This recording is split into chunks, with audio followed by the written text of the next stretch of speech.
Information اب کے ناظرین السلام علیکم، میں ہوں آپ کا ہوسٹ طیب منور۔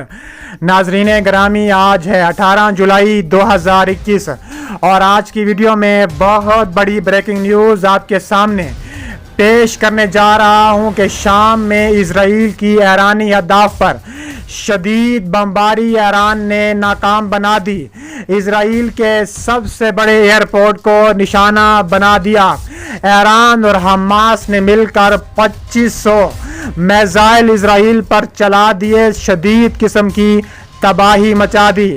ویڈیو میں آگے بڑھنے سے پہلے اگر آپ ایران سے محبت کرتے ہیں اور ایران کو سپورٹ کرتے ہیں تو ہماری ویڈیو کو لائک کرنے کے ساتھ ساتھ چینل کو سبسکرائب کر کے بیل آئیکن پر ضرور کلک کر دیں۔ ناظرین گرامی، بہت بڑی بریکنگ نیوز سامنے لا رہا ہوں کہ شام میں سرکاری فوج نے ایک اعلان نے بتایا ہے کہ فضائی دفاعی نظام نے بحیرہ روم کے ساتھ واقع شہر الاسکیہ پر داغے جانے والے کئی اسرائیلی میزائلوں کو مار گرایا۔ اس حملے میں فضائی اڈے حمیم اور شامی صدر بشار الاسد کے خاندانی علاقے کو نشانہ بنانے کی کوشش کی گئی۔ غیر ملکی خبر رساں ادارے کے مطابق شام میں انسانی حقوق کے نگراں گروپ نے بتایا ہے کہ کارروائی میں ملک کے وسطی عسکری ٹھکانوں پر حملہ کیا گیا۔ مزید یہ کہ زوردار دھماکوں سے علاقہ لرز کر رہ گیا۔ یہ دھماکے اسرائیلی میزائل حملے کے نتیجے میں ہوئے۔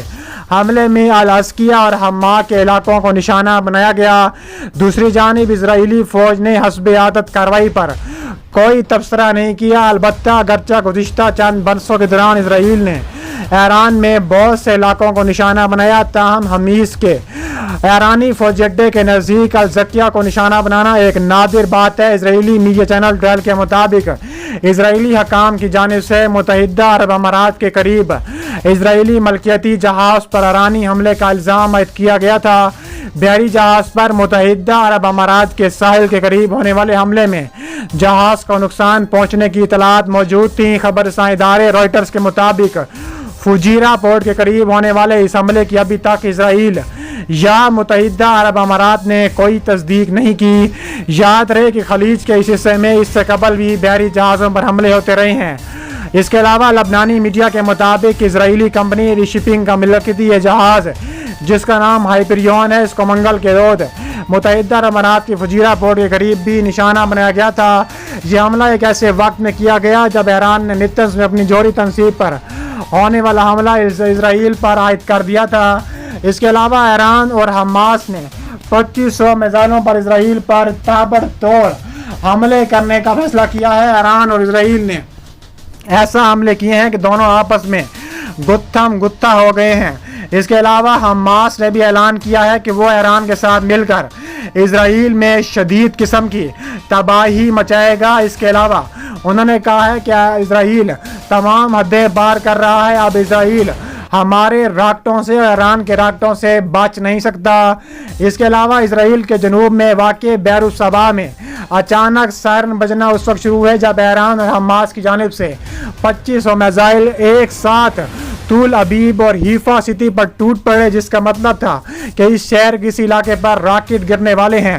بیر الصبا غزہ سے صرف 35 کلومیٹر کی دوری پر ہے۔ اسرائیل کی فوج کا کہنا ہے کہ اس کے میزائل ڈیفنس سسٹم نے 2 راکٹوں کے بیر الصبا کی طرف آتے ہوئے نشاندہی کی تھی۔ اس حملے کے کچھ ہی گھنٹوں بعد اسرائیل کی فضائیہ نے غزہ میں کئی مقامات کو نشانہ بنایا۔ رائٹرز کے مطابق جن مقامات پر بمباری کی گئی ان میں سے بعض حماس اور ایران کی تنصیبات تھیں۔ واضح ہے کہ حماس غزہ کا انتظام سنبھالتی ہے۔ رپورٹس کے مطابق اسرائیل کی بمباری میں بہت بڑا جانی نقصان ہوا ہے۔ دونوں جانب سے یہ حملے ایک ایسے وقت میں ہو رہے ہیں جب 2 دن قبل ہی فائر بندی ہوئی ہے۔ قبل ازیں غزہ سے اسرائیل پر اسلامک جہاد نامی گروہ نے اسرائیل پر راکٹ داغے تھے۔ خبر رساں ادارے کے مطابق اسلامک جہاد کو ایران کی پشت پناہی حاصل ہے۔ غزہ کے طبی حکام کے مطابق اسرائیل کی جانب سے 2 دن میں کی گئی بمباری اور حملوں میں 34 فلسطینی شہید ہوئے۔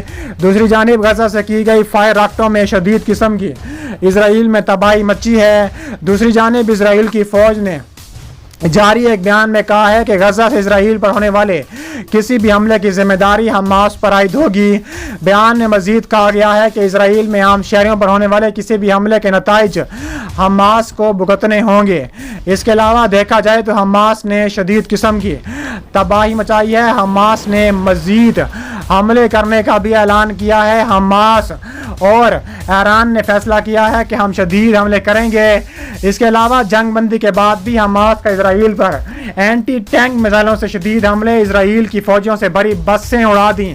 اس کے علاوہ حماس اور اسرائیل کے مابین جاری دشمنی کے دوران دہشت گروہ کے کارکنوں نے جمعرات کی صبح غزہ میں پٹی پر شدید قسم کی فضائی بمباری بھی کی ہے۔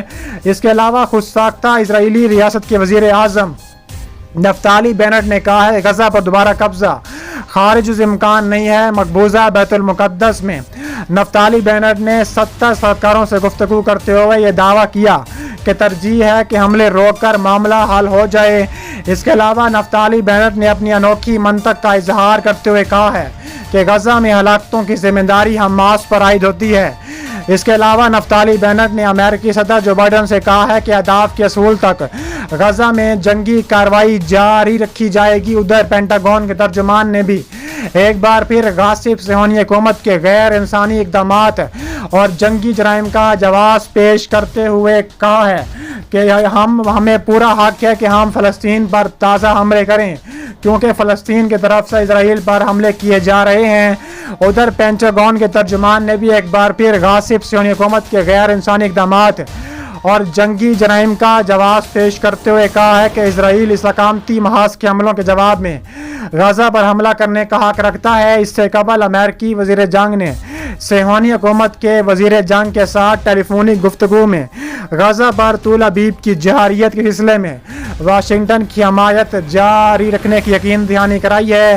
اسرائیل کی غاصب اور ناجائز حکومت نے غزہ پر 11 دن تک وحشیانہ اور خون ریز حملوں اور اپنی اہداف تک پہنچنے میں ناکامی کے بعد جنگ بندی کا اعلان کیا۔ 11 دن میں اسرائیلی جو حملوں کے دوران 242 فلسطینی شہید اور 1900 سے زائد زخمی ہوئے۔ شہداء میں 67 بچے 39 خواتین بھی شامل ہیں۔ 1,20,000 سے زائد فلسطینیوں کے گھر ملبے کا ڈھیر بن گئے۔ حماس کے حملوں میں 1200 اسرائیلی بھی تابڑ توڑ حملوں میں مارے گئے۔ حماس اور ایران نے مزید حملے کرنے کا اندیہ دیا ہے۔ انہوں نے کہا ہے کہ یہ تعداد 4000 حملوں تک پہنچ سکتی ہے اگر اسرائیل فلسطین پر حملوں سے باز نہ آیا تو تابڑ توڑ مزید کارروائیاں کریں گے اور اسرائیل کو اس جگہ ہٹ کریں گے کہ اسرائیل کی آنے والی نسلیں بھی یاد رکھی جائیں گی۔